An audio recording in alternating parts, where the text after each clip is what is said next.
حزقیل 15واں باب جو 8 آیات پر مشتمل ہے۔ طاق کی تمثیل۔ اور خداوند کا کلام مجھ پر نازل ہوا کہ اے آدم ذات، کیا طاق کی لکڑی اور درختوں کی لکڑی سے یعنی شاخ انگور جنگل کے درختوں سے کچھ بہتر ہے؟ کیا اس کی لکڑی کوئی لیتا ہے کہ اس سے کچھ بنائے، یا لوگ اس کی کھونٹیاں بنا لیتے ہیں کہ ان پر برتن لٹکائیں؟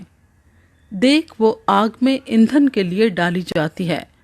جب آگ اس کے دونوں سروں کو کھا گئی اور درمیانی حصے کو بھسم کر چکی، تو کیا وہ کسی کام کی ہے؟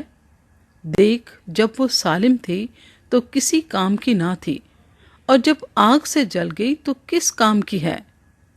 پس خداوند خدا یوں فرماتا ہے کہ جس طرح میں نے جنگل کے درختوں میں سے انگور کے درخت کو آگ کا ایندھن بنایا، اسی طرح یروشلیم کے باشندوں کو بناؤں گا، اور میرا چہرہ ان کے خلاف ہوگا۔ وہ آگ سے نکل کر بھاگیں گے، پر آگ ان کو بھسم کرے گی۔ اور جب میرا چہرہ ان کے خلاف ہوگا تو تم جانو گے کہ خداوند میں ہوں، اور میں ملک کو اجاڑ ڈالوں گا، اس لیے کہ انہوں نے بڑی بے وفائی کی ہے۔ خداوند خدا فرماتا ہے۔